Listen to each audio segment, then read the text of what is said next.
Hey folks, Loman02, going to be doing another Penny Dreadful Lander deck tech and then some gameplay, some pre-recorded gameplay with this deck right here that you have in front of you, which is a White Weenie / Death and Taxes list, essentially. So, to cover this list, you can see the mana base consists of 34 lands. It's a relatively land-light build in this format. The efficiency of the format's a little bit lower than it is in Canadian Highlander, and card qualities, obviously, it takes a hit as well. You don't have your Moxen, you don't have your Mana Vaults, your Mana Crypts, your Soul Rings. So with all those cards cut, you tend to go up a little bit in land. Typical White Weenie builds in Highlander, like Standard Highlander, are going to tend to have a few less lands, maybe 3 to 4 less. But I think you do want to go up a bit in this style of build because, one, you're going to have some bigger cards like Celestial Crusaders and Parallax Waves and stuff like that. Your removals tend to be a little more expensive, like Banishing Light, Oblivion Ring, and then some of your cards just a little bit more pricey, so your curve's a little bit higher, which will showcase the curve at the very end of this deck tech as well. If you are only interested in gameplay and you don't want to actually go through how I've constructed this build, please go ahead and jump down to the comments. I will time post all of the different matchups that I play with the deck. I believe you're going to get 3. But we're probably going to do a little more of a deep dive into like how I go about like building these shells, or at least this aggressive style shell, this aggro control style shell. Okay, so as much as possible in this build, I kind of wanted to embrace like more of a Taxes style build. I wanted to have cards that were capable of aggressing and also controlling. You lose out on quite a few cards that are going to be like your archetypical cards for that sort of strategy, like Thalia, Heretic Cathar, Thalia, Guardian of Thraben are both cards that are legal in the format because they are over a penny. So we don't have those style effects. So, but this is a thing that's going to be going on in all the different archetypes. So in general, the format's going to tend to be a little more grindy, a little slower. So that said, I think you can kind of readjust your aperture on what you consider tax cards in this format. And for me, like cards like Gideon's Lawkeeper is realistically it's a tax effect, right? It's base a 1-mana 1/1, which is not great, but it is still a threat. It's a board presence. And you pay white and you can tap any target creature that doesn't have Shroud, Hexproof, whatever, protection from white, all of that. Why is this card good? Like, why is this a tax effect? Well, if your opponent's paying like 5 mana for their Wolfir Silverheart, or 5 mana for the X big threat, like just a big dumb threat, you could essentially nullify, you can counter that spell for essentially 1 mana, right? You can tap it on their EOT and then attack in, and that card is no longer relevant. So it's effectively removal. Now, if you do that like 6 times, yeah, you've ended up spending more mana over time than they maybe have on that spell. That said, the game's not going to tend to go that long because of what this deck's intrinsically trying to do. It's an aggressive deck. It's a beatdown deck. So, typically speaking, you're going to save mana. You're basically going to trade off mana advantage with your opponent favorably and control the board with cards like Gideon's Lawkeeper, which, in my opinion, in a format's going to be more grindy, more mid-rangey, less combo potential, etc., because those cards tend to cost a lot of money. Gideon's Lawkeeper is a tax effect. And you see, if we go through, we have like Whip Quarter in here as well. You have Hidden Dragon Slayer, Giant Killer, the Fiend and Banisher Priest, Fiend Hunter and Banisher Priest, and then Gold Metal Harrier. So like the tappers are something. The tappers and like exiling creatures are something that I think of being as either direct card advantage, like basically tempo generating plays. That do operate in a semblance of virtual card advantage because they effectively kill the most relevant cards on the board. I look at them as being tax effects. And like something like Fiend Hunter, Banisher Priest, like they're a high risk, high reward card. Typically speaking, you want these to be the last removal spell, quote unquote, that you cast, so that you can get through for a lethal attack with the rest of your board. That said, let's cover down on how I've actually broken out the deck. You'll see more of the tax effects as we go. So right here, this 12 spot, or this 12 pile right here, you have all the removal in the deck, or cards that I'm considering removal, and you'll tend to see as we go through that some of the cards transcend typification in one of these piles and can go into multiple piles. I've just broken this out into an equipment pile right here. I'll move it over here to the beaters pile now. This is essentially the Relic Seeker package. You have Captain's Claws, which is essentially a very cheap snowball-y style card that puts more threats down, and with Anthem style effects can tend to have pretty detrimental effects against your opponent. And then Bone Splitter, which is really cheap. It tends to allow your threats to scale up pretty well, especially if they have First Strike. Next pile you have is the Evaders. There are more Evaders than this, but these are all the cards that are evasive. A lot of these cards also have taxing style effects, like Aven Mindsensor. You'd actually be shocked. Aven Mindsensor is not quite as good as it is in typical Canadian Highlander because there are far less decks running literal tutors. and there are far less fetch lands. However, there still are a lot of ramp spells that are used. Cards that actually, there are cards that do search. There are still fetch lands, and the incremental effects of Aven Mind Sensor can be pretty large in my opinion. Especially if folks are using like cards like like the green based decks will tend to have a lot of ramp spells. They'll have Sylvan Rangers, stuff like that. What are the other ones like the Gate Finder? I forget that card's name, but it's essentially a Sylvan Ranger that can find gates. It's a 2/2. Kajali Sunwing, that's just a great tempo style card. It's also a 2/3 flyer, evasive, brings their stuff into play tap, which means that anything they're bringing into play is not blocking the turn it comes in, which is generally pretty good against aggressive decks. Also just flies. Hushwing Griff, this other card I'm running, it does have some negative effects on some of the cards that we are playing, but very few of them. This is a card that, like, typically speaking, doesn't make it into Death and Taxes and Canadian Highlander because that deck has a very high density of enters the battlefield creatures. Whereas I thought in this build that I could get away with running it because there are far less creatures that actually have enters the battlefield effects. Now that said, we just did cover 2 over here in the removal pile in Feed Hunter and Banisher Priest, but typically speaking, you're going to play this at advantage. Where is this card useful? Against the green-based decks that have a lot of ETB critters, even against like blue-black where they have effects like Mana War or Shriekmaw, this card can be very good. Or Gonti, this card can be very strong against those. And again, it's just a 2/1 flyer that has flash, so it can play around counter magic quite effectively. It can play around board sweepers very effectively. And at the end of the day, it does just beat up on a lot of cards. Hostage Taker's another card that's legal in the format, and there's tons of green cards, Palaka Worms, whatever. Vrynwing Mare, so we don't have Thalia in this. We don't have Glow Rider, that's also legal, but Vrynwing Mare is legal, and, it is 1 more mana than Thalia, Heretic Cathar, or I'm sorry, Guardian of Thraben. But being a 2/1 flyer is still pretty good, and, as you can see, we're a 52 creature deck, so in general, we're casting creature spells, and if we have to spend a little bit more on some of our non-creature spells, it's not really a huge cost to have an additional flyer that can tax our opponent that may be on Wraths. Typically speaking, it's pretty safe to assume that most Wraths in this format are going to cost about 5 mana, so this makes them generally cost 6. There are a few that defy that logic, like Black Sun Zenith will, cost much less, but still generally it's going to cost, at least 5, because if they want to do it for -2, they're going to be spending 5 mana on that. Still Moon Cavalier. I kind of felt like this card was free. I put this in the evasive pile. Actually, let's just cover this. This is just all evasive cards. This card is sort of evasive. It really depends on the matchup. One pile that I didn't make but kind of exist inside the deck is sticky threats. Just having threats that are very sticky, very hard to deal with. Either, when they die, they come back. They're very hard to kill. Still Moon Cavalier can just be that. It's also a mirror-breaking card. You can put this thing down and really just trade favorably with most everything that your opponent can play outside of shadow creatures.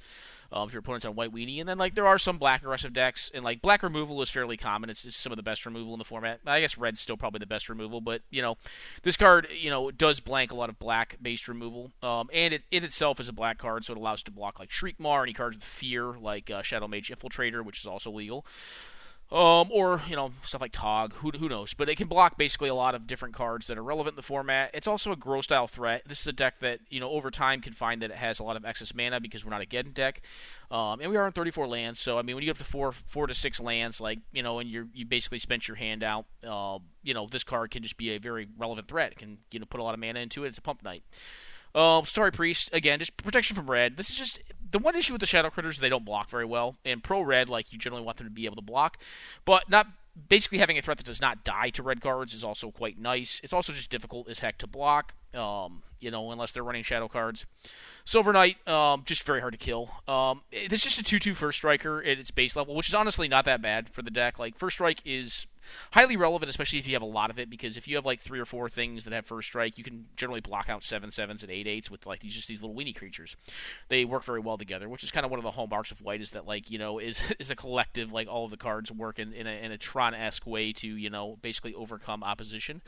And First Strike tends to work that way. The more of it you have, the better it tends to be. But end of the day, it's just a really good creature for the rate. 2/2 First Striker. And Pro Red is highly relevant. Red Deck Wins is obviously a deck in this format. Actually, it just took down the first tournament, which I'll be posting momentarily after I post this. So this card just makes that deck winning a lot more difficult. It's already a pretty good matchup for White Weenie. White Weenie should tend to trounce red decks because it's just very critter dense, very permanent threat based dense, and it has also a lot of incremental cards that gain life, and has cards like Silver Knight where it just blanks a lot of their cards. Seer Avenger card is great. This card's even been played in Legacy Death and Taxes. Just a 3/3 Vigilance flyer. You can only cast it on turn 4, or if you have an Aether Vial, you can cast it earlier. But Aether Vial, definitely not legal in this format. Very expensive card.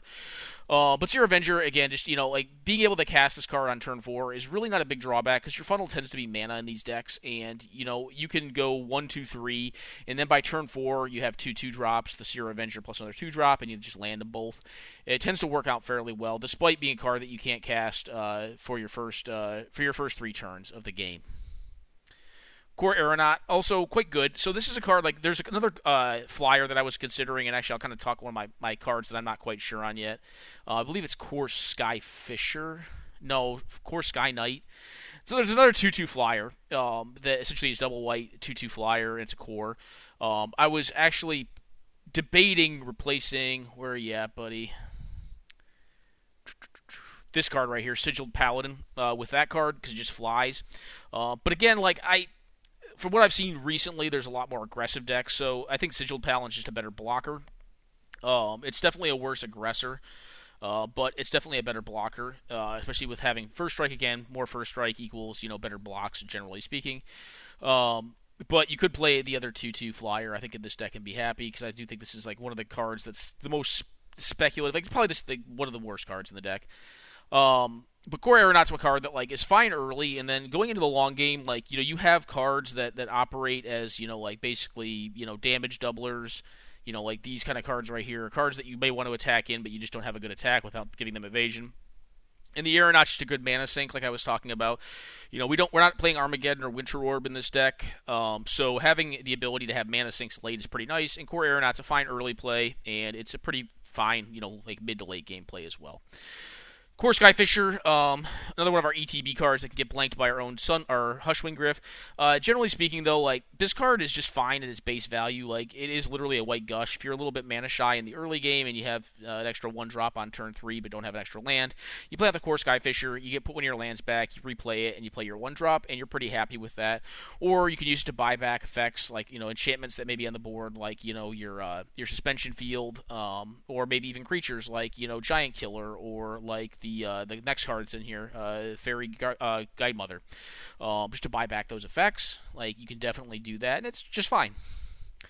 Fairy Guide Mother. So I think there's a couple ways of building this deck. I think you can go really, really beat down and, like, play all of the 1-mana 1/1 flyers or 1/2 flyers. There's like a flyer lifelinker. But there's a lot of 1/1s that are flyers at 1 mana. I am not on that style of build. I didn't really go that deep on the Anthem effects in the deck, although we do have some. But Fairy Guide Mother was, I think, in my opinion, the best, because it's a card that can operate as a spell, that it gives one of your cards evasion, also gives it a boost to its stats, and then you can just play it. It basically operates as 2 cards on 1 card. So it's card advantage, in a way. So that's why I ended up playing it. And also, just a 1-mana flyer is fine, too. Like, just another evasive card. But being able to give something evasion, is also quite nice in the mid-game when you may need to bust through. Alright, so jumping into some cards that have dual effects. Like, this Celestial Crusader could go over here. Celestial Crusader is a slightly overrate body. It's 2/2 for 4 that has flash and flying, and split second, which means it cannot be counterspelled. Basically what it means is spells cannot be cast while it is on the stack. It has to resolve first. It's not hard to remove, but all other white creatures get +1/+1. So it is kind of rough in the mirror, but it is a body. One of the things you'll tend to find in the builds that I make of White Weenie is I tend to shy away as much as possible from just enchantment-based or artifact-based Anthem effects. They can be powerful. Like, Spear of Heliod's a card that I could be playing in this deck, but I'm not. One, I don't think the removal ability on it tends to be that relevant unless you're in, like, a big white deck. And 2, like, I think you want to be using your mana for progressive gameplay. And 2, like, I tend to like just having bodies on my Anthems, because that means that even after I get Wrath of Godded or have my board blown up, if I draw my Anthems do something in and of themselves. So I don't tend to run a lot of, like, actual enchantment Anthems. I tend to run them on creatures. Benevolent Marshal's the next one. This card is just great. 3 white mana for 3/3. All your creatures get +1/+1. All other creatures, rather, get +1/+1, which is good. Always watching. This is one of the enchantment-based Anthems that I'm running, despite having just said that I'm not a huge fan of them. This card is just very powerful. We are running some token creatures in this deck, so it's not always going to have maximum utility with those, like it would if it was Glorious Anthem. But I think Vigilance is really relevant. Like, Vigilance is huge. Being able to win races is pretty big, and this is a card that definitely allows you to win races because it increases the size of your creatures and also means they're going to be back blocking at a very cheap rate of 3 mana. One card you'll note that I'm not running is Ajani. Ajani is legal. It's Ajani Goldmane, the original Ajani. I'll pull it up real fast. But Ajani is a fine card. The problem that I have with it is it doesn't do anything really on an open board, is the biggest issue. Let's see if we can find him here. Oh, there you are. Not this one. Here we go. Johnny Goldmane, it's a 4 mana, 4 loyalty planeswalker. Can come in and plus up and give you 2 life. You can gain 2 life off of it for +1. And then it has a -2. Put a +1/+1 counter on each creature that you control, and those creatures gain vigilance until end of turn, which is pretty powerful if you have an already developed board. It can be basically a game-winning play. But if you are behind, this is a card that almost assuredly does nothing. It just gains you a life and then dies to an attack. The ultimate's pretty irrelevant. It makes a massive cat if you have a lot of life, which is cool, but like it just gets Doombladed, Swords to Plow. It gets Doombladed, it gets ousted, whatever, condemned. Just gets killed in any number of ways. Just a big dummy. And it's not that relevant. But I'm not playing this card because again, like it's a card that like is very powerful, but it requires certain conditions to be met. And I don't like building with the expectation that like my opponent's not going to have a say in what's going on, so I want my cards to have maximum utility in as many situations as possible. It's kind of how I approach building in 100 card. Next up, we have Collective Effort. This card actually spans a lot of different realms. I put it into the Anthem pile because it is a card that can put +1/+1 counters on each target creature or each creature that I control. But it could also go over here to removal. It does that as well. And it also has other utilities in being able to destroy enchantments as not a creature, which is kind of nice as well. Just an all-around good card. Honor the Peer, just, again, like, very cheap. If there was another creature Anthem, I'd probably run it over this, but this card is just very cheap, so I ended up putting it in the deck. Solitary Champion, more fragile, but very hard to block. This could also, again, go into the evasive creatures pile because it has Shadow. And when it attacks, all the creatures that are attacking with it, all the creatures that you control get +1/+1 until end of turn, so it is an Anthem effect.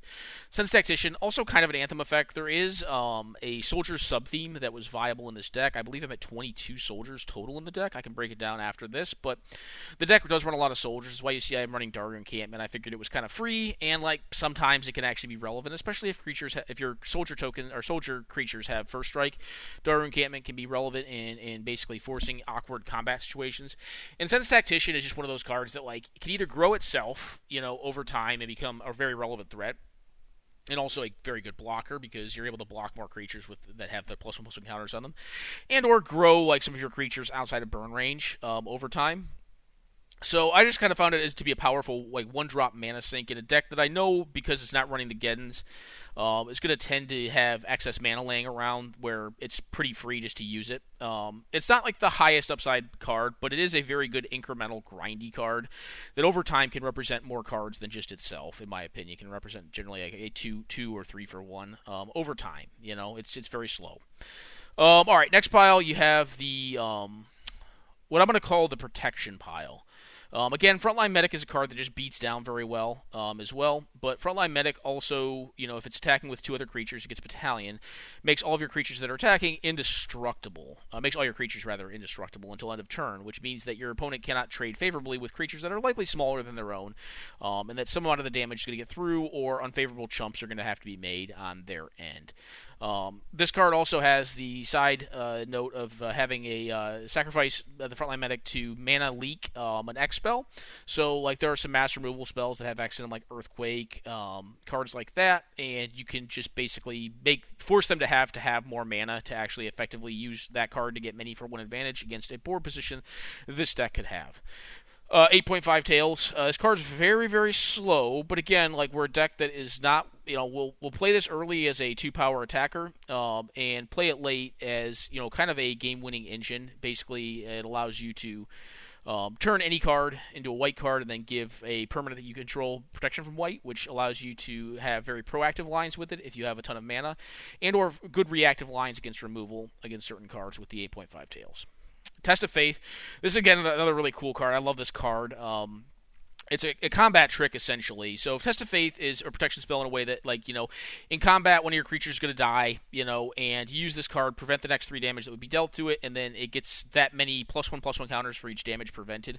So it's very good against red removal. It's very good in combat situations where you basically chump attack, quote unquote, and then kind of turn the tables on your opponent. Generate a favorable exchange in combat, and also grow your threat, which is quite good. God's willing. So this was this card slot is interesting. Like, you could run Stave Off in this deck too. Stave Off is interesting from the standpoint that Stave Off can be used to remove a control magic effect in the mid to late game if it resolved earlier, like a Tendrils or Threads of Disloyalty or literal control magic or mind control. Style effect. God's Willing cannot do that. It has to be a creature you control. But Stave Off can target anyone's creature, or if they put an aura on a creature, you can remove the aura. Like Aspect of the Hydra or something like that. I don't know. There's a lot of cards that you could consider that Stave Off would be fringe more playable against. But God's Willing gives you the Scry 1, which I think is pretty powerful, and in more cases than Stave Off is going to be relevant. And it just, again, blanks removal, and can also just allow a lethal attack against monochromatic decks. Harm's Way, this can actually be used as a burn spell in a racing situation against your opponent's face if they're at a very low life total to actually win the game. It's also just one of those cards that, again, kind of allows you to generate favorable combat situations out of nowhere, like where they would not expect, like my 3/3's blocking your 2/2. All right, well, your 3/3 is only going to do 1 damage to my 2/2. The other 2 damage are going to go back to it, and it's going to kill itself in combination with my 2-power attacker. And then you're behind on board, and I still have my threat, which is a pretty... It's almost a 2-for... It feels like a 2-for-1 advantage because you're so much further ahead on board and they have not traded on board. So they basically have to continue to play to it. So Harm's Way can be very good that way. It's also just great against red decks. Red decks throw their bolt at the thing and then, you just turn it about, and that's that. Benevolent Bodyguard. So we don't have Mother of Runes or Giver of Runes in this format. That's why we're playing cards like 8.5 Tails. And then Benevolent Bodyguard, Allseed of Life's Bounty, and then Selfless Savior. These are cards that help keep your more relevant threats alive in the face of removal or in the face of, possibly unfavorable blocks or flash creatures that jump in and block. They all kind of just help at doing that, and they're also all just 1/1s that in an Anthem deck can kind of be relevant to pass some damage through and get some incremental chip damage in there to just grind them out. Brave the Elements. This card is just a bomb. It's very good against red mass removal. It's very good against monochromatic decks to get a lethal swing in through much bigger creatures. Again, just protection for our stuff. Dauntless Bodyguard, great attacker, could go into the beater pile if we wanted it to. It's just a good standalone 2/1 beater for 1 mana, but also protects our most relevant threat if we draw it late. If we draw it early, we're very happy just playing it out just as a 2/1 attacker as well. And then Card Engines. So you have Card Engines over here. Again, one of these Card Engines could go into the evasive pile over here. That's the Bygone Bishop. This card's quite good. One of the issues I've run into with Mentor, Bygone Bishop just triggers and makes a Clue token. Every time you play a creature with converted mana cost 3 or less, which is most of the deck. So it's quite strong. And there is a slight nombo again with Hushwing Gryff. Hushwing Gryff will stop any ability from triggering when it enters the battlefield, when a creature enters. So it will stop this from triggering. So that is a slight nombo, but I think it is still worth having the Hushwing Gryff.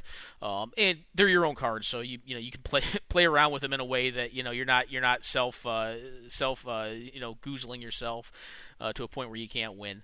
But yeah, Bygone Bishop quite strong. Mentor the Meek has actually been kind of awkward in this deck. Ostensibly, it looks quite good. It is a 3-mana 2/2, which is not great, but we are running mostly creatures that have 2 power or less in the deck. There are some 3-power ones, but for the most part, they're 2 power or less. The one issue you run into with this card in this build, why it's kind of close to the chopping block, at least in my mind, is that we're running a lot of Anthems, and these Anthems actually turn off this ability a large amount of the time. Because you play your Anthem out, and then every creature is going to have 3 power generally, because most of them have 2 power pretty exactly in the deck. There are some that are smaller, but this card can get turned off very easily by our own cards. But in general, if you're playing it out as a 3/3 underneath a Crusade style effect, you're probably already doing pretty well. I do think the ability for this card to grind against control is very real. And you're not going to tend to keep your Anthems against control because you just want to have bodies against them, in my opinion. So, oftentimes in that style of matchup, if you can get 1 trigger off Mentor, you're feeling pretty good against control. The last pile here is just the beaters. The beatdown pile. You have Terranika, just, big. It's three power, 3 toughness for 3 mana, and it also makes one of your things a 4/4. And it has vigilance, which vigilance is pretty good. Silverblade Paladin, just a lot of damage out of nowhere. Sigiled Paladin, like I was saying, this card's fine. The Exalted can be relevant if you have like a good flyer that and you don't have good attacks on the ground. And it can kind of just sit back with a lot of other first strikers and trade off with much bigger creatures outside of like having removal. Precinct Captain, again, this is a great body, great card.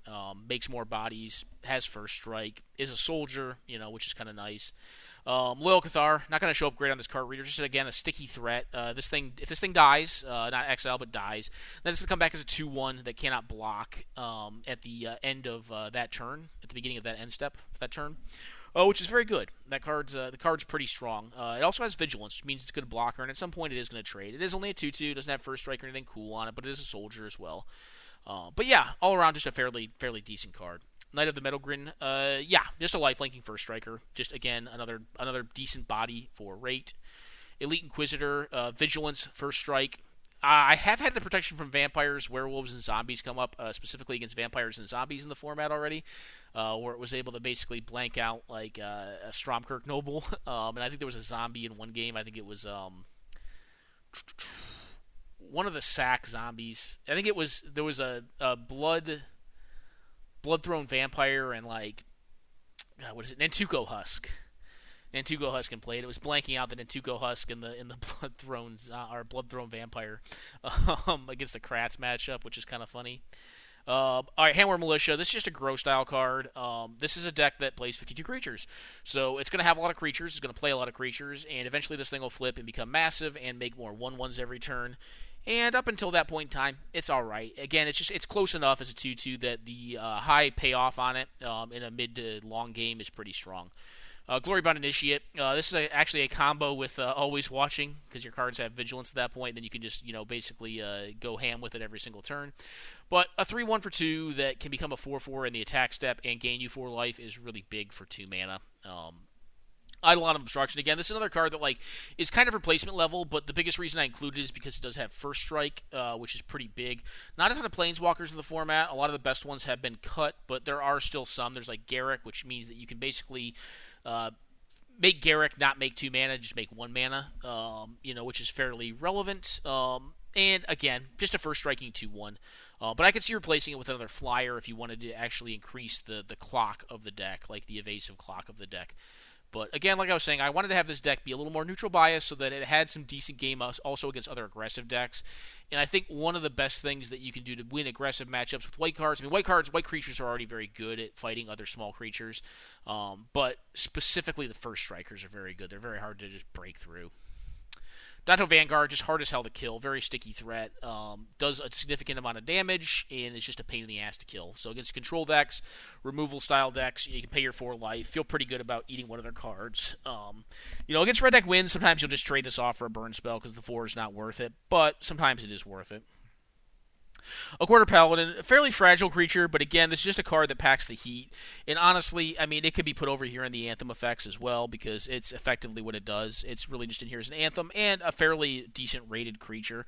I'm not going to play all the 3/1s for 2 mana. I'd have a lot of cards in my deck. At that point, I'd probably have about 200.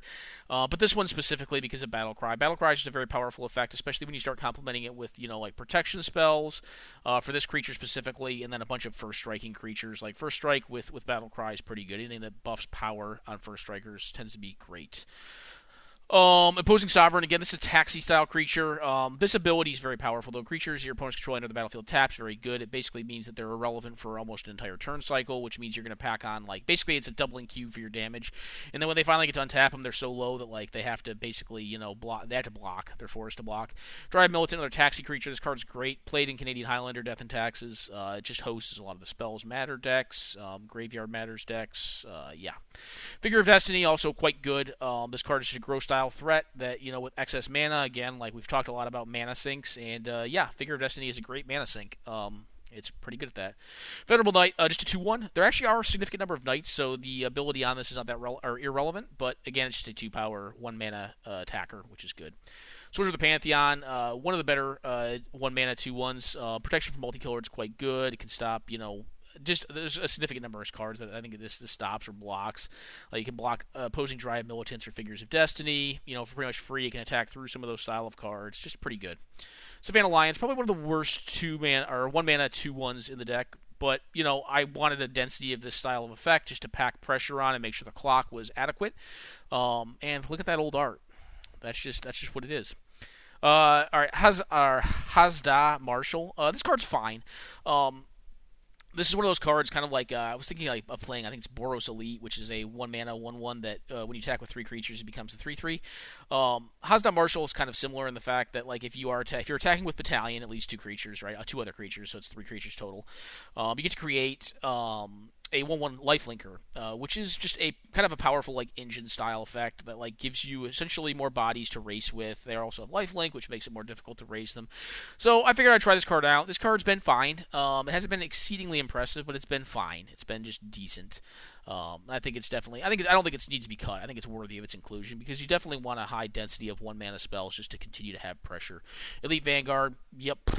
Just, again, a Savannah Lions, but it is a human soldier. The soldier part of it's relevant because we're playing cards like Daru Encampment, and then Sense Tactician, which means that you can put counters on stuff like this. Oh, come on, buddy. Put counters on stuff like this, or you can use the Daru Encampment to make it a 3/2. Deathblade Elite, also a soldier. This card is, in my opinion, highly underrated. Deathblade Elite is one of my favorite master decoys. It's a little mana intensive, but couple things with this. When you have Anthems in your deck, you make this card bigger, right? And it gets to a size where you're able to use Provoke to kill relevant cards on the board. You can force blocks.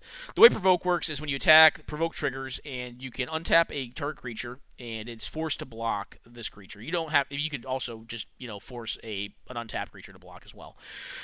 And the other ability on it is pay white and 1 and prevent all damage that would be dealt to Deathblade Elite this turn. So this card basically has 2 modes. It's either you have a bunch of Anthems in play and you use it to essentially eat the cards that your opponent has played, the cards that this card's able to eat, or you force their best card on the board to block it, and then you spend 2 mana and that card does nothing to this card. It just blocks it. And the rest of your cards that you don't want to get chump blocked by that card just get through and attack for, a lot of damage. So, card's really underrated in my opinion. Very good. It's about as good as you can get for 1-mana 1/1s. Far from being playable in Canadian Highlander, but in more grindy formats with more creatures in it, Deathblade Elite's good. Relic Seeker. So Relic Seeker is just kind of like the poor man's Stoneforge Mystic. And in this deck, it doesn't have a huge amount of targets, but you have like Captain's Claws and Bone Splitter, which are both fine. Bone Splitter is very good with evasive creatures. And with first strike creatures, it tends to cause unfavorable trades. And Captain's Claws just tends to kind of snowball out of control in a way. So that is the deck. The idea behind it being, apply consistent pressure, have some decent disruption, ideally tied to or stapled to, creature bodies. That's why you have cards like Hidden Dragon Slayer, Giant Killer, Fiend Hunter, Banisher Priest. The removal spells will tend to, look like creatures as opposed to literal spells, the ones we have to play, we don't have to play, but we do because they're their quality. We do. Parallax Wave, this card is just an utter beating against other aggressive decks or even mid-range decks. You just take out their blockers and attack them for a lot of damage. So that is my build of White Weenie as it stands right now. I think there are probably some things that can be done to optimize it further. You could definitely look to go a little bit lower end, with more 1-drops than I have right now. You definitely would go down on quality, but you'd probably increase your evasion, and you'd probably want to look to put more Anthems in your deck, because there are more Anthems out there. Like I was saying, there's Spear of Heliod, there's Glorious Anthem, there's Angel of Jubilation at 4 mana. There's a lot of these Anthem style effects. If you wanted to go with more of a White Weenie Sky Stompy deck, you could definitely do that as well. But I kind of wanted each of my independent cards to represent a little more value and a little lower synergy, but a little more value independently. That's kind of been my approach to building it. So anyways, guys, I'm going to go on a quick pause. We'll be back momentarily with some gameplay with this deck. Alright guys, we're back for some White Weenie gameplay in PD Lander. So as a caveat, this first game, I'm playing as Olive MTG. They're going to be on a Canadian Highlander deck. I couldn't find a game in PD Lander, so I decided just to play a game against a Canadian Highlander deck. Honestly, outside of card quality, the general strategy of this deck doesn't change all that much between archetypes, or between formats, I'm sorry. So I was like, honestly, this is the sort of deck in PD Lander that you could play against a Canadian Highlander deck and still, have a reasonable game. That's why I did it. I wouldn't do this with, a combo deck or a control deck in PD Lander. I think you would tend to lose a lot. But I think this deck can transcend. It doesn't mean the quality of the deck's per se better, but the card depth of the available pool for cards that are at a penny are fairly close to at least the proactive components of the taxi cards that you would have in Death and Taxes. At least they're the same size body, so the clock's not going to be all that different. Go ahead and attack here against this Blue Moon pilot, Olive. They have a Thing in the Ice, which Thing in the Ice tends to be a problematic card for the Death and Taxes style, the creature decks, basically. They did mulligan decently heavily. They got a Vendilion Clique here, which they'll get back when the Thing flips. Whipcorder is actually surprisingly quite good against Thing in the Ice. You actually kind of get to see some of these tappers shine. I get my attack, and if they want to try the Vendilion Clique off, I think I'm fine with that for my All-Seeks. I have God's Willing as well to protect my most relevant threat. And then on the EOT here, I plan on tapping down the Thing. I don't mind getting attacked here. I'm basically only taking 2 a turn because I'm gaining 1 off the All-Seed, and I'm going to be able to tap with the Whipcorder here. So I go ahead and get an attack in here for 4. I don't actually exert the Glory Bound Initiate yet. They cast a Chemist's Insight here, which means that their Thing in the Ice is essentially at 2 counters right now because they can recast this on my turn to get it down to 2. And if they have any like cheap spells, like burn spells, then they can pretty easily like flip this thing. That's why I want to leave up the Whipcorder, because they can flip it during their turn. I don't really want them to, because they can get a lot of damage in that way. I'd rather tap it in response to the last trigger coming off. But if they're not going to use it, then I'm going to look to get my life gain in off the Glory Bound Initiate this turn, because I figure that my board's going to get flipped within the next turn cycle. And I just want to incentivize that right now. I figure I can't stop it from happening, so I really want to incentivize it. Young Pyro and Thing in the Ice, they're cards that are commonly played in the same deck, but they're definitely semi-nombos. Getting with my 2 first strikers here because they don't have favorable blocks. Even if they cast a bivy of spells, their blockers are going to die to my first strikers. Go ahead and tap down the Thing here. Go ahead and tap down, I believe, the Vendilion Clique here, and then just go for a lethal attack. Evidently, they're off. They either have counter magic in hand, and I'm not really casting spells to their mana right now, or they have lands, and we managed to just kind of just get this blue-red moon list with this white weenie deck. I call it like weenie and taxes, maybe. I don't know. It's not really a full taxes list. Doesn't have like all the cards that would really need to do that. But it does definitely have some of those style of effects. You kind of got to see the tappers do a little bit of work here, negate their wall, and allow us to pass a significant amount of damage through. So anyways, guys, I'm going to go on a quick pause here, and we'll be back momentarily for game number 2 against Olive MTG on Blue Moon. All right, guys, we are back. Playing against Olive here. This hand's not great, but it's acceptable. It's what I'm going to keep. I think my resources are going to be important, and I do believe that Dryad Militant's a very good card. It's a good card in Death and Taxes versus Blue-Red. In a standard build of Canadian Highlander, Death and Taxes, so I'm pretty happy to play that one out. I can also give it a Bone Splitter next turn if I want to get through, like, you know, any sort of blocker they may have, which, again, they have Thing in the Ice, which is like, oof. Thing in the Ice, again, is a card that you don't really want to see as much when you're on Death and Taxes. But having the Splitter is kind of nice here. Splitter's not a card you'd commonly see in Death and Taxes, and it does allow my 2-1 to get through for some damages. I'm going to go for an attack here. During begin combat, they go ahead and Cyclonic Rift my card, which I'm pretty happy with. It's going to allow me to 2-spell this turn. I'm going to go ahead and get the Silver Knight down, playing around Daze, because I think Silver Knight long-term is going to be more important than the Dryad Militant is. Silver Knight's just very hard to kill for their deck, because their deck mostly kills with red cards, not blue ones. So I think it's quite nice. I'm just going to go for it here. I'm going to put down the Benaglish Marshal. If they have the counterspell, they have it. But it's going to mean that I get through for 1 additional damage this turn. They go ahead and block here, block out the 3, take 5, down to 11. They go for a Mystical Tutor here, putting their Thing in the Ice down to 2 counters. I believe they find a Flame Slash because they want to kill off the Benaglish Marshal. They don't apparently have the last spell and or it's a counter spell, so I'm going to go for the attack first to try to play around just a counter spell bouncing my whole board. They do go ahead and put a Snapcaster in. Snapcaster trades off with the 1-drop that I had. I get the Adanto Vanguard down, leaving up 3 mana so I can Giant Killer their Awoken Horror when they flip it this turn, because I very much so expect they're going to flip it. They cast Latinam's Legacy main phase down to 1 card. I allow them to pitch their card first just in case it's a spell, Pierce. And I go ahead and Giant Killer, or I think it's, what is it? Whatever it is, Reprisal. I Reprisal their Thing in the Ice, their flip Thing in the Ice on their turn. I go ahead and just play all my cards down here. If they have a sweeper, like only one of them is going to die, so I feel pretty good about that. They play out their Mana Source fetch. I believe find Bulk. And cast Storm's Wrath, I want to say. Yeah, Storm's Wrath. I make my Adonto Vanguard indestructible. They kill my one threat, my Relic Seeker. And this turn I have lethal, so I equip up the Bone Splitter on the protection from red card. Go ahead and attack him with both for 7. They're at 6, put him to -1. And that is game. So, again, like I said, like I don't, I think in general this is a deck that like can jump the lines between formats and still be viable. It's essentially just white weenie. It's a beatdown deck. And its general plan, aside from Death and Taxes, like its proactive component of the Death and Taxes game plan is actually probably better than the Death and Taxes list is. So you increase your clock a little bit.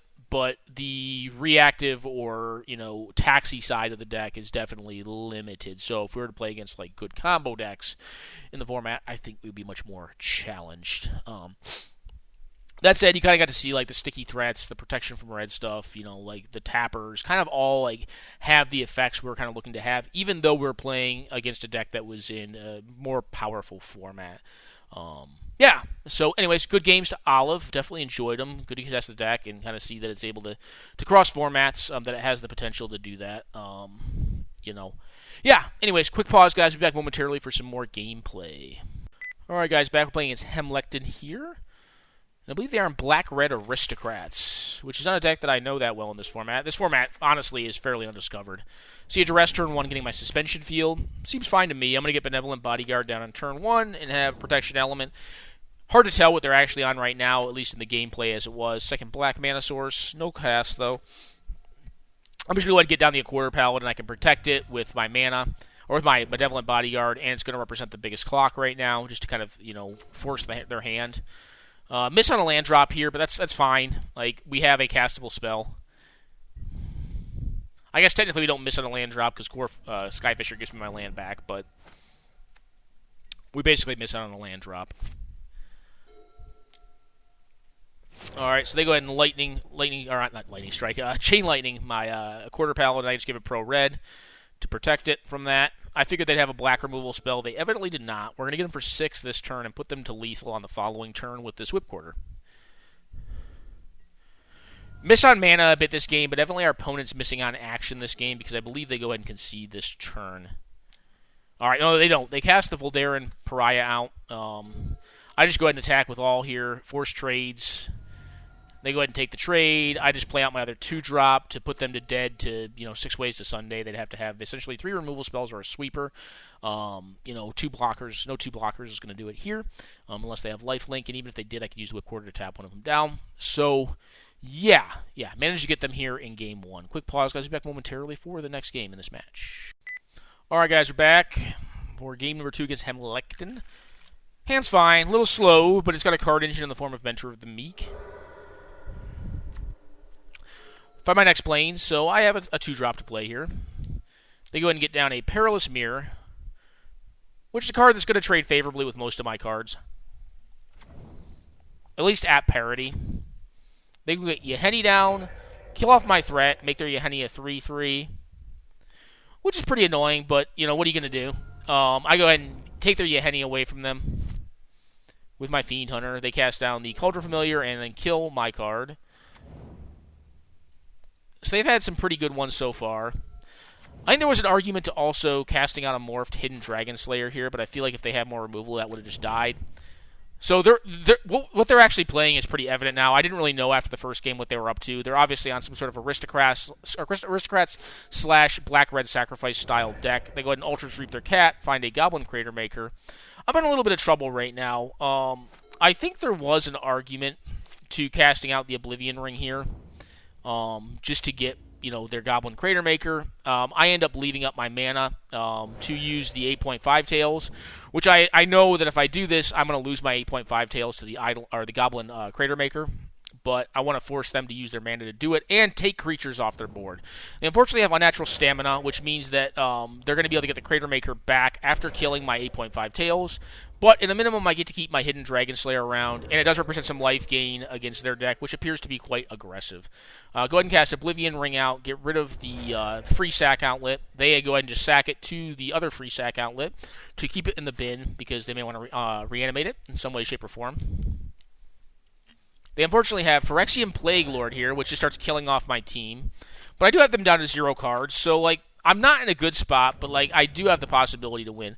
I think I make a play error here, but I don't know that I per se do, but, this is an interesting spot, right? Because I played out an Honor of the Peer and then played out Mentor of the Meek. Mentor of the Meek is going to have a very hard time proccing at this point in time because of Honor of the Peer. So it could have been possible that I just didn't want to put it into play, or put the Honor of the Peer into play. The downside to not putting Honor of the Peer into play is that Phyrexian Plague Lord allows them to sacrifice creatures and put -1/-1 on creatures until end of turn. So 1 toughness creatures are pretty bad versus them right now. But maybe I just wanted the card engine down. I don't know. Tough spot. But I am, at a minimum, kind of just getting through their cards, trying to grind through their cards here. My cards are indestructible, so this is not a favorable block for them. Because I had Battalion going in. I think if they wanted to make that line of play, they probably should have done it beforehand. They have pretty much the draw that I think determines this game. This Grim Haruspex without removal in hand is going to be very difficult to beat. You may ask, why are you attacking? Because you're not going to have that many favorable trades on board. Well, at this point, I do need to try to win on board, right? I lose one of my creatures to the Plague Lord, but they draw a card off of it with Grim Haruspex. I get down the Elite Vanguard. Unfortunately, they now have Shriekmaw, which kills off one of my threats. They put Kaya's Ghost form onto it. So they're pretty much, they're drawing pretty good off this Grim Haruspex. And at the end of the day, they're just drawing cards off Grim Haruspex, which is the big thing. So they've seen, I think, 3 additional cards over me at this point, or 4 additional cards over me at this point. And I think we're pretty assuredly just going to get ground out. That said, my best hope at this point is just to do my best in trying to beat them on board, but Shriekmaw 3 times makes it very difficult to do so. This gets sacked. They kill off my Inquisitor, which actually did have pretty relevant blocking abilities against the Nantuko Husk, which is a zombie. I'm going to get hit for a lot right now. Essentially, I'm at 2 life, I believe. Yeah, 4, but they can sack the Dreadhorde Butcher at any point in time to do 2 additional damage to me. I draw a Tapper, and the game's pretty much over here. So Grim Haruspex and the Kratz deck. The Kratz deck definitely did some work this round of the match. And you kind of got to see that it's mid-game, to long-game engine components, when working together, can definitely swing a game unfavorably for a more archetypical, aggressive deck. So, quick pause, guys. We'll be back momentarily for game number 3 against Hemlectin. All right, folks, we're back. All right, this hand's not keepable. This hand I'm going to keep because it's a 3-lander. I can cast my spells. My spells are not per se great. The Untitled Vanguard's okay in this matchup because it can trade pretty favorably, generally on the aggressive end of things. They say land go, which is good for me because that means I'm going to probably get the opportunity to attack a couple times. Play another tapped land. Play a Torchlight Fiend or Footlight Fiend. Yeah, Footlight Fiend, which is actually pretty annoying because they're going to block the Untitled Vanguard and then eat the Dryad Militant, which means that basically I have to take 4 damage here to keep my Danto around, but I think it's worth it to not get 2 for 1. They kill my Hazda Marshal. So I don't have a really great clock right now. I've got 4 damage a turn. I've got one removal spell in hand, which is going to be highly relevant here because the Twilight Shepherd is it Nightmare Shepherd is quite good. It's a 4/4 flyer that when their creatures die, I believe they can exile it and turn it into a 4/4 or a 1/1. Yeah, pretty good. They have another Blood Artist effect, a 4-mana Blood Artist effect. I'm just going to apply pressure here and then tap it on their turn. If they have a way to abuse it on their turn, I'm assuming some risk here. But I think I need to get after my primary game plan, which is applying pressure to the board to kill them. I'm going to go ahead and attack here first, see what they do, see if they kill one of my things. They evidently do not. I just go ahead and Banishing Light this. I could have attacked with the Gold Meadow Harrier there, but I want to plan around them having a good creature to block with next turn so I can tap it on their turn and then attack for lethal on the following turn is kind of my thought pattern there. That's why I didn't attack with that turn, even though I had the removal spell. I don't think 1 is that different from 2, so I think playing around their next creature makes more sense. Anyways, managed to get them here in the second or in the third game for the match win. Definitely an interesting matchup, though. I think that Aristocrat style decks will typically, if they have consistent mana, and consistent progression of spells in the right density, in the right order, the right effects at the right time, are going to be very difficult for this deck to beat. The issue is it's a lot harder to have that consistently work than it is to just draw aggressively slanted creatures well, because that's what the deck's made up of, right? So, I don't know which deck is per se advantaged. Once their engine's running, they certainly are. I mean, we saw in game 2, we're just not going to beat, 2 to 3 extra cards every turn. Essentially converting their creatures into spells that draw and have proactive effects on the board.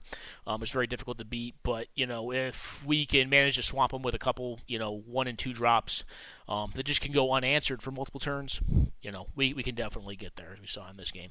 Anyways, guys, quick pause. I have one more for you, and then we're going to call it quits on this one. All right, guys, we're back. We're playing against Necropotence here. They're going to be on mono green. This hand's fine. It's got a tapper, it's got pressure, it's got an Anthem style effect, and it has mass removal. It has pretty much a little bit of everything. They play Mana Dork on turn 1. I'll offer the trade up on this. I think it's a fine trade. I think their 1-drop is probably, long-term, probably better than mine. They go ahead and get Llanowar Tribe down. The one good thing about mono green decks is, in general, their removal suite is not that good, or it's fight-based, and they don't have a big creature yet to really fight my 1/3 with. They get another Mana Dork down. At this point, I'm just going to go ahead and slam the Parallax Wave, attack with all. If they want to trade with one of my 2/1 or my 1/1, I think I'm fine with that, because they're going to be down to 3 mana again. They cast Deathless Knight and just attack. I let the damage come through.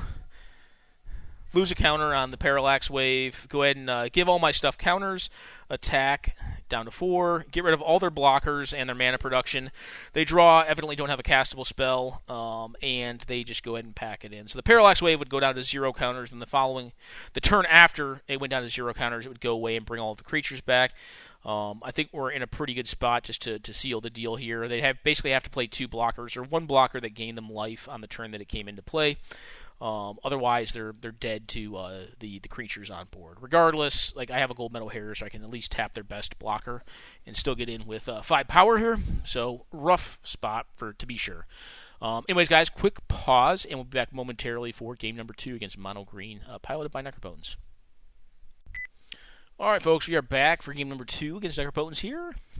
This hand's fine. It's got pressure, it's got some evasion, it's got an Anthem, it's got card draw. Doesn't really work well with my Anthem. This is kind of the game where I was thinking more about Mentor the Meek and considering that maybe it wasn't a great include in the deck with the Anthem effects. They make a misplay here. It's unfortunate, but yeah, they attack with their Dryad Militant. It is a multicolored card because it has hybrid mana, and the Soldier of the Pantheon has protection from multicolored, so it eats their card. They cast a Lead the Stampede. They get 2 cards off of it, but I'm pretty happy with Lead the Stampede because it's not a proactive gameplay. I just want to continue to kind of own the board. I'm stuck on 2 mana here, but I'm getting through for 5. They're down to 13, kind of just doing exactly what the deck wants to do. And we're pretty sure they were going to cast this Mana Gorger because it's what they drew off of that lead. If I hit a land here, I'm just going to go ahead and Oblivion Ring that, which is what I hit. I go ahead and Oblivion Ring it, get in for a significant amount of damage here. I think it's 7, down to 6. They evidently just don't have a relevant play to make on this turn. And even if they do, I'm probably just going to be... If I hit a land, I'm probably slamming Celestial Crusader. If I don't, I'm probably slamming and Always Watching and/or Sierra Avenger and just locking the game up. So, yeah, that is this White Weenie build in Penny Dreadful Lander. I think, like I said, there's multiple ways of building it. I think there is a Sky Stompy style build that really goes ham on the 1-drop flyers, the 1-power 1-drop flyers, like your Healing Hawks, your Segovian Angels, those kind of cards. I think even Rustwing Falcon's legal. All those style of cards, and then a lot more Anthem effects. I think that's a fine way to build it and play it with evasion and a lot of pump spells. My thing is, I kind of wanted to have a deck that was a little bit of a more, how do I put it, a more diversified hitter. It can fight on a couple different axes in different games, where it still has a fairly strong proactive game plan, maybe a tiny bit slower than the all-out Crusade Stompy list. But actually has some cards that represent value, like Loyal Cathar, like Adanto Vanguard, effects like that, or Mentor of the Meek style cards that allow you to kind of just grind through cards a little bit more effectively, represent more 2-for-1 advantage, and then also have some taxi style effects against different decks that are viable in the format. So I hope you guys enjoyed the gameplay and the deck tech on this Penny deck. again, these penny decks are pretty good. They're very fun to build because like the method of building is very unintuitive. Especially if like you're like personally me, like I've been playing for a long time, and so like if you tell me to build a vintage deck in general, like I can build a vintage deck pretty easily because I just know the cards that are available for it, and I can put it together. Same thing with the Canadian Highlander. Generally, I'm like, all right, well, what 10 new cards am I going to be trying out this week, or like what 5 new cards I'm going to be trying out because the rest of my deck's already pretty much built, when you get into this format, you actually have to do like get on Scryfall and actually do the research because I don't know intuitively what cards are legal at a penny, so I have to actually go through and actually build my deck, which is really the experience of the format itself. That's in my opinion the biggest one is building, and then just playing incremental Magic, right? Like you don't play incremental Magic as often in Canadian Highlander. It's more snowbally. It's just that's how cards are now. It's a little more decisive, whereas in this format, like it's a little more incremental. It's a little more staged. There's a little more nuance to play pattern in it, in my opinion. There's nuance to all formats, like not take anything away from any other format. But you're not going to get time vault comboed out, turn 3 or turn 2. You're not going to get you can get Storm down. Storm does work in this format. It's just very slow and incremental. It uses ramp spells and untap effects and stuff. But yeah. Anyways, I hope you guys enjoyed it. This is my second video on Pennylander, and momentarily I will have a secondary video going up of the first event that we ran for Pennylander. Unfortunately, it was only 4 players, so it's a very, very small event, but you get to see what folks brought to the table to play with, and check it out. All right, guys, enjoy and take care now.